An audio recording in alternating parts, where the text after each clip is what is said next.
What is going on, YouTube? Check it out, we got the Highlander today.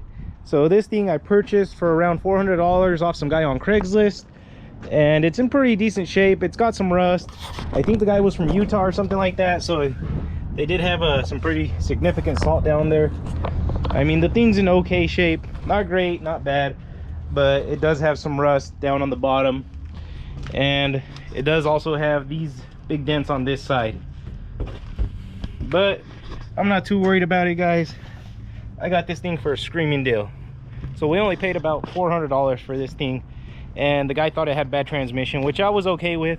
But after test driving it and checking it all out, I think it's just going to be a bad knock sensor. So I cleared the codes on it. It had a code for a knock sensor, and it ran and drove perfect. And after I drove it for about 15-20 minutes, the knock sensor light came back on, and it started shifting like crap and had no power again. So I'm gonna go ahead and do a knock sensor on this thing. So this is probably gonna be a step-by-step how-to, so it might be a little bit of a longer video, but if you guys are interested in replacing this knock sensor, stay tuned. Remember, like, subscribe, do all that good stuff for me if you guys like what I'm doing, and we're gonna go ahead and get this thing started, man. So I went ahead and took off this top cover here. It's a little different. I guess this center thing, you actually got to spin it off. Didn't quite know that, but I did yank on it a little bit and, you know, kind of crack it, but it's okay. So for those of you that don't know, the knock sensors are actually underneath this intake. So we're gonna have to take off this upper plenum, then the lower intake, and the knock sensor should be down in the valley down there somewhere. So I'm gonna start by taking off probably this air box and all this connection and stuff, because it's all gonna have to come off. So just start unhooking all your electrical connectors, make sure you know where they go. Probably take off these brackets and these this fuel injector wiring harness, and probably these coil harness here too, so we can get all that out of the way so we can get to our bolts that are down here.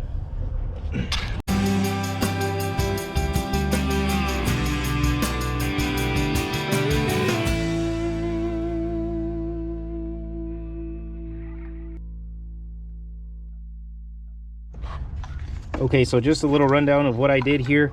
I unplugged each coil here, and I unplugged each one of these solenoids here. You do not have to disconnect every single one of these vacuum lines. All I did was take the one off of this, looks like a valve over here, and this big one off of this connection here. So with that out of the way, then all you have to do is scoot it out of the way. So that gives us enough room to work on our intake here. See, so we can see all the bolts down here. Looks like we got 1, 2, 3, 4, 5, 6, 7, maybe 8 bolts. Okay, so let's go ahead and get started on that. Well, it looks like actually we got to take off this upper one here first. So it looks like we got one back here, 2 here, and 1 over here. So there's probably going to be some brackets and stuff back here, and we might have to get those off. So let me get to it, and we'll see where we have to go from here, guys.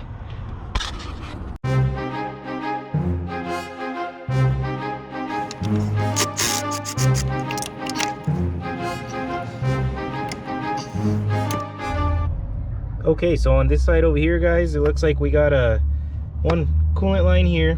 There's actually one behind the throttle body back here. It's kind of a pain to get to, so I'm gonna wait till I can move it out of the way and then get it with some pliers from the back. We have the vacuum line that's hooked up to this little plastic thing here, and then we also have to take off our cruise control and throttle cable. So, and we also have one more vacuum line that goes to our brake booster here. So it looks like that might be it for this side here. Oh, and we also had to unplug our 2 sensors. Looks like we have a idle air control valve and a throttle position sensor. So we're gonna go ahead and hop over here to this side. So apparently a lot of guys have trouble with this bolt. There's a bolt back here on a bracket, and I got lucky. Apparently somebody's already taken this thing off before and decided just not to put it back in. So mine's missing, but it looks like I got one ground here as well, guys. So I got to get this ground off of here. This one here, can't quite see it in the video. Let's see, that one right there, right where my finger is at. So I just got to get that nut off, get these ground cables out of the way, and then I should just be able to loosen up this intake and hopefully flop it over a little bit.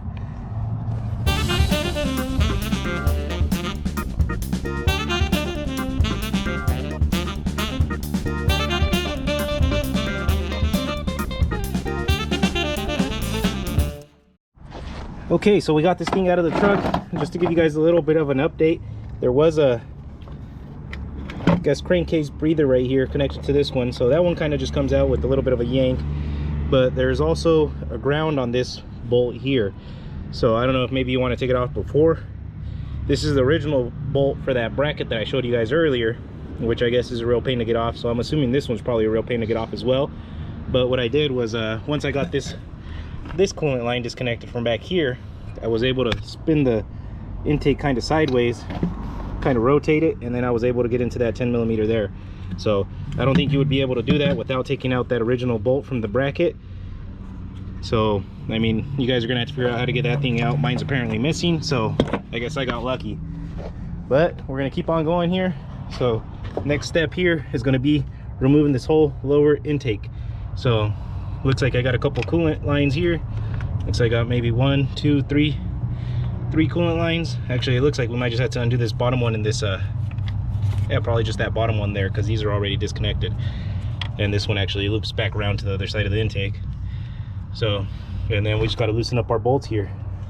So we got bolts going all the way around the intake there. But I'll go ahead and zip that thing off real quick.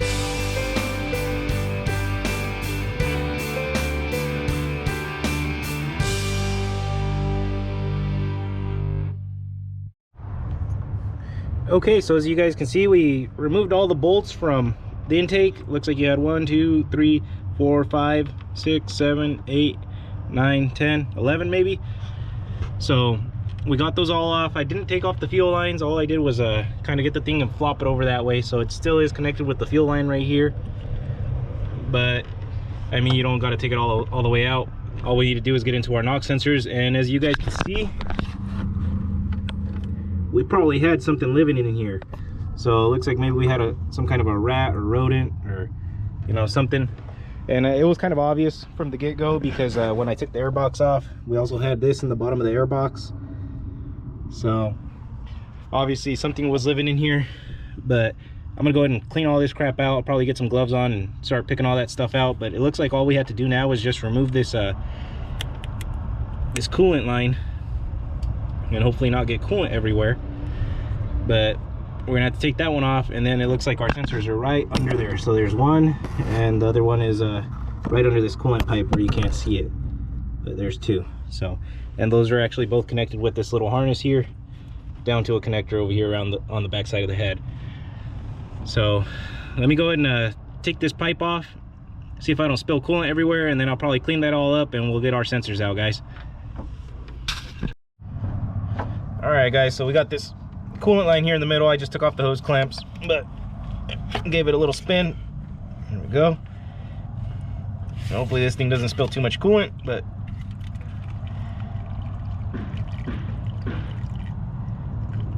yeah, not too bad. All right, guys, but this is what we're going for. Here's our sensor number 1 and sensor number 2. So I'm just gonna go ahead and unplug them.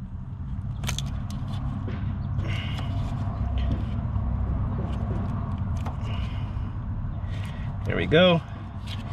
And let me go get a socket and see if we can get these things out, guys. Go ahead and try and do is just get a crescent wrench in there and just measure it up like that.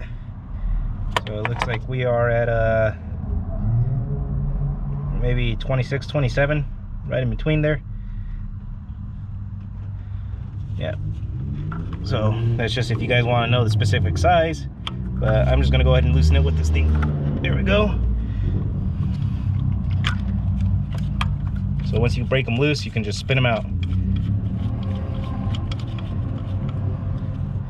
And just like that, guys. So that's our sensor. I'm gonna go get a new one at Napa real quick, and we'll put it in there and get back to it.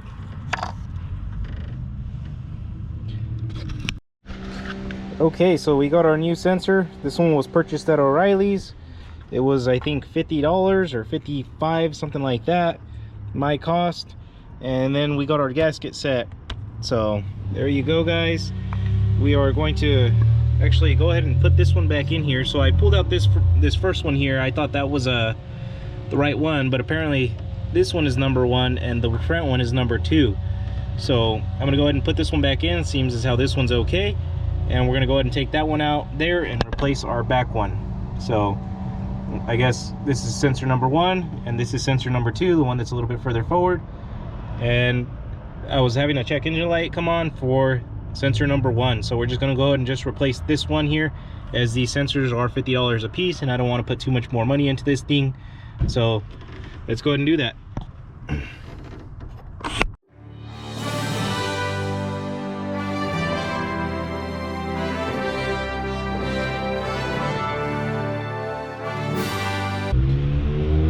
Put this coolant pipe back in there, obviously clip in your sensors.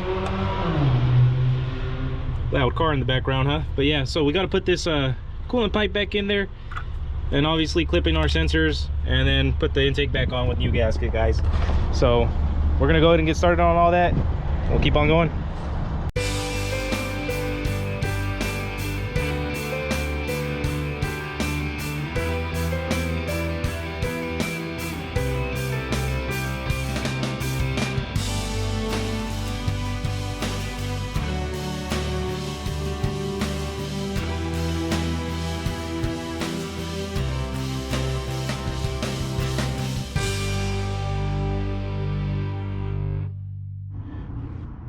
Okay, so there it is, guys. We got her all back together. Intake's on, all our solenoids are plugged in, and I did the whole air box and everything back together. Got all these little hoses lined up. They're all in the right spot. So now we just gotta go ahead and clear our codes and let's try it, guys. Okay, so let's go ahead and give this a try, guys. Let's see. I'm gonna prime it up a couple times and hopefully she fires right up.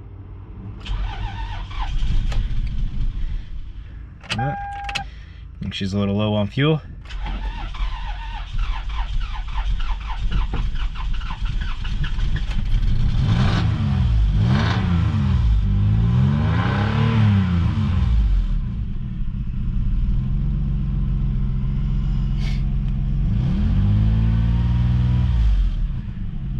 I think I had flooded her out with the brake clean, guys. I must have had some on top of the valves or something like that, but seems like she's running fine now.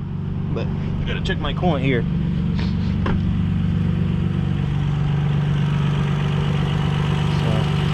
So top off my coolant real quick.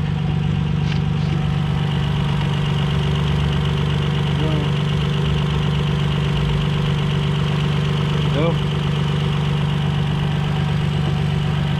Yeah, guys, it sounds like she's running pretty good. I'm gonna let this thing warm up, let the fans kick on, you know, do the usual inspection, and she should be good to go, guys. So hopefully we knocked it out. I'm gonna go ahead and clear the code, and then we'll take her for another 15-20 minute test drive and see if anything comes back on, guys.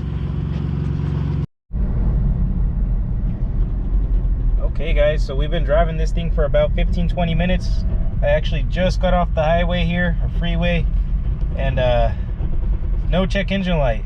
Thing seems to be running and driving great. Only problem I'm having is that the ABS pump keeps on kicking on, so that's a separate problem for another day. But as of right now, I'm happy with what we did. No more check engine light, and she's running, driving, and she gets all the gears, man. So she's shifting first through fourth or fifth, and it drives awesome on the highway now. So before it just wouldn't shift past like third or second gear, and it was revving like at 5 grand, going 60 miles an hour. But now it seems to be getting all the gears.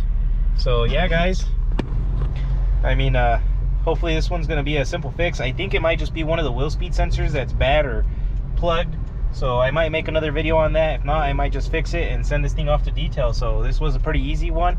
I mean, just had a bad knock sensor. I got kind of lucky. Thought it was a transmission, so did the guy that sold it to me. But hey, sometimes you get lucky. So yeah, remember, guys, stay up, hustle hard.